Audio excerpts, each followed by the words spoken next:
We've heard endless overtures from the Treasurer, Jim Chalmers, about his budget on October 25. There'll be no new taxes. And yet, as I said earlier tonight, we have unconscionable levels of debt. Labor has to honour more than $2 billion of election promises. The growth in spending for the NDIS is forecast to be over 12%. That's just growth. And in defence spending, over 4%. And of course, then there's aged care and health. And of course, the cost of servicing the Commonwealth debt will increase by 14%. That's why they're carrying on about stage 3 tax cuts, but that won't get them out of trouble. The way to go, if you've got the guts, is to cut waste. Let me give you some examples. I'm all for the arts, but how do we give a female artist $20,000 for her yawning room at a Woolloomooloo gallery? How do you give $20,000 to an art group for Project Immaculate, where a Melbourne artist is filming and recording, listen to this, quote, monthly live self-insemination to elevate the experience of queer reproduction and disrupt heteronormative parenting narratives? Why is $80,000 given for drawing a bum puppet with the image of the then Prime Minister Scott Morrison on its posterior? $80,000 went to a Chinese-Australian poet writing about toilet rolls and bodily fluids. Another $80,000 went to a bloke, this is last year, and what were the Labor Party saying about it in opposition? It should have been a field day. But $80,000 to a bloke who said he was an experimentalist and a poet, and that, quote, poetry always accompanies bowel movements. There is a mysterious connection between the two. $80,000. Is that a palpable waste of taxpayers' money? Ideologically driven rubbish? And government and opposition have done nothing. Then you get the staff levels of politicians. As I've said many times, I worked for a Prime Minister. We had 5 staff. Now, I know things have changed, but does any Australian leader need almost 60 staff? If Dr. Chalmers wants to talk about waste and saving money, which he should, rather than raising taxes, let him start with his indulged ministerial colleagues. Senator Malcolm Roberts is an outstanding, highly intelligent, splendidly credentialed One Nation senator from Queensland. Only this week he has raised what he called wasteful federal government spending, where 2 government departments alone spent nearly $250,000 of taxpayers' money last financial year on lavish business class flights. He cited one public servant charging taxpayers $4,955 for a 55-minute business class flight from Canberra to Sydney. Senator Malcolm Roberts joins me. Malcolm Roberts, thank you for your time. Hang on, $5,000 for 55 minutes? What was going on? Well, he must have been very, very tall and very cramped to justify the extra room in business class for just 55 minutes. I think he should be able to hang on. But, Alan, this just is symptomatic of the sense of entitlements, the low accountability, and the absolutely atrocious governance in this country. I mean, you've provided a list here as long as your arm. I mean, if it's someone else's money, of course, taxpayers' money, away they go. Well, Alan, when I walk on board a plane, I walk through business class and I go to the back of the bus. I walk past the Greens in business class, past the Liberals in business class, past the Nationals in business class, past the Labor in business class, and plus past the bureaucrats in business class. Why can't they go to the back just like I do? And in fact, you get a better flight because you listen to people, you have a good natter to people. Isn't that what it's about, listening to constituents? Yes, I mean, you make this point, don't you? And it's so true that many hard-working, tax-paying Australians who are watching you tonight have never flown business class in their life. Yet here is workers' money, taxes, being used for staff to fly up the front of the plane.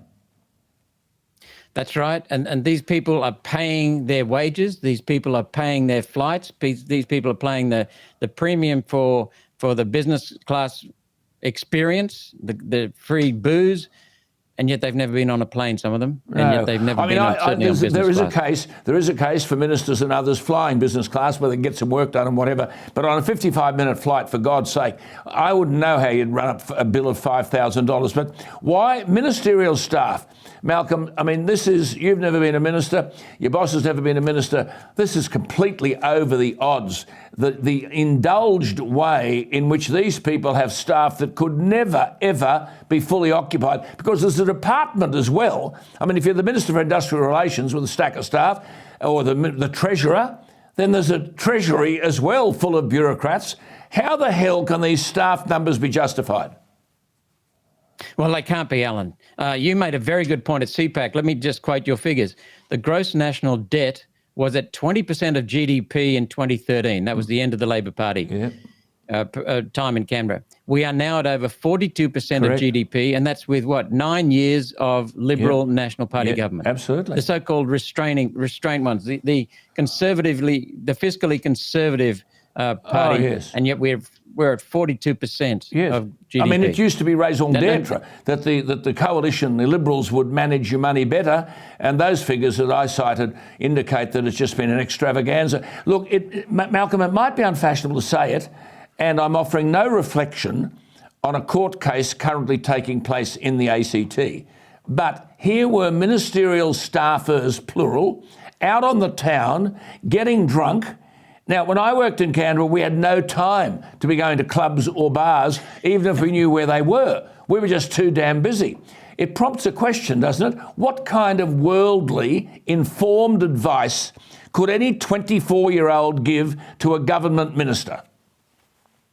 Well, Alan, I find the same problems at Parliament House. I never stop. I haven't got time to go out into the pubs. I haven't got time to go and get boozy. But you know what it is the rot always starts at the top. The fish rotting starts at the head of the fish, and the same with government. What we've got is a very lax system in Parliament. We've got very low accountability between the Labor Party and the Liberal Party.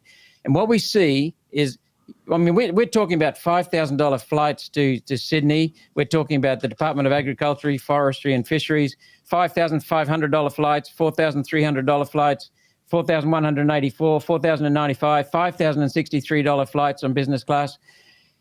You know, we're talking about that, but the bigger malaise in this country, that is almost insignificant compared to the bigger malaise. We are talking about policies in this country that are not based on data and that contradict the real world data. We're talking about policies that are costing people trillions of dollars, not billions, Alan, trillions of dollars. You know that from the energy consequences. Well, I'm going to talk about I'll cover that energy thing in a moment. I just want to finish on staff. See, all this nonsense about the Teals being refused staff by Anthony Albanese, I give Anthony Albanese full marks. These people automatically have 4 staff and they want more.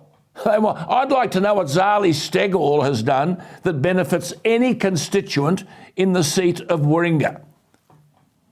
There's no reason for that in a small seat of Warringah. Look at Anthony Albanese's seat. It's 3 kilometres across in radius, roughly, 32 square kilometres in total area. Queensland is, what was it now? I've forgotten the figures, but you know it's 2,800 kilometres from north to south. It's 2,000 kilometres east to west.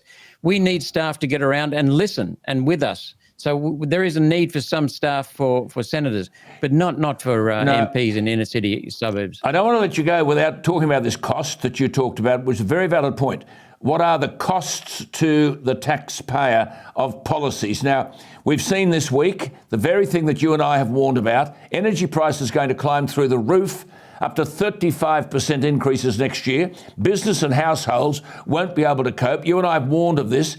We talked about 17 internationally respected climate scientists from 6 nations, including Australia, and covering many disciplines of climate science and climatology, who have confirmed your conclusion that CSIRO, our leading research entity in this country, had never presented logical, scientific points needed as the basis of policy in climate change.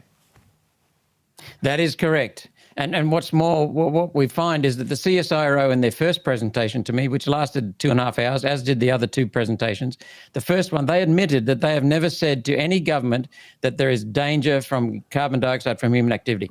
So I said, who has said that danger? And they said, well, you'll have to go and ask the ministers who've been saying it. The second presentation, they admitted to me, Alan, under cross-examination of their presentation, that today's temperatures are not unprecedented. Yet the whole global warming, global climate lie was based on the premise that we've got unprecedented temperatures. Complete rubbish. Yes. And now we've got trillions of dollars going to be blown and wasted and opportunity costs. We're going to have Australia decimated. Look, Alan, when I was a boy, I was born in India for the first 7 years there. Then we moved to the Hunter Valley. I lived in the bush outside of a town called Kurri Kurri. I used to cycle to school, and I went past the aluminium smelter at Alcan. That was built, as was the Tomago smelter, because they were attracted to Hunter Valley because of our clean, high-quality coal, which made cheap electricity. Australia had the world's cheapest electricity. We've now got amongst the world's highest. That's it, we have. But the primacy of energy is really fundamental. You don't get human progress without ever decreasing energy prices. From 1850 to 1970, we had a relentless reduction in the unit costs of electricity, which dramatically rose productivity, which dramatically gave us our standard of living. We went from scratching in the dirt in famines, in this course of 120 years, to being free of all of that. That's human progress. In the last few decades, we have reversed that, and instead of having a decreasing price of electricity, we've had a doubling and a trebling of electricity prices. Now, the significant thing of that is that not only does human progress get reversed, but manufacturing these days, the largest cost component is not labor. The largest cost component has been electricity for quite some time in manufacturing. When we increase our electricity prices due to the highest subsidies of solar and wind in the world, we are double the next highest per capita. We are sending our manufacturing to China. China is manufacturing with our coal, wind turbines and solar panels, shipping them to here, where we subsidize the Chinese to install them. We subsidize the Chinese to run them. We are gutting our manufacturing. We have got farmers in North Queensland, Central Queensland, Southern Queensland during the last drought not planting fodder crops because the cost of electricity for pumping water was too high. I mean, this is absurd. We are destroying our country. I call it, the solar and wind, a kamikaze malinvestment. Kamikaze malinvestment. Well, that's what these things are. I've called parasitic. I've called it a national economic suicide note. We've run out of time, Malcolm, but I just want to commend you. This man called the Climate Change Bill talks in simple language, and I'll say it slowly. Malcolm Roberts, Senator Malcolm Roberts, that's this bloke here, has said, and I've said this too, but he's put it in different lingo, the Climate Change Bill is the biggest change to Australian lives the Parliament of Australia has ever considered. I've called it a national economic suicide note, and that's where we're heading. Malcolm, good to talk to you. We'll keep talking to you. We'll have you back. Thanks for your time tonight. Thank you, Alan. Thank you for what you're doing. Not at all. There is Senator Malcolm Roberts.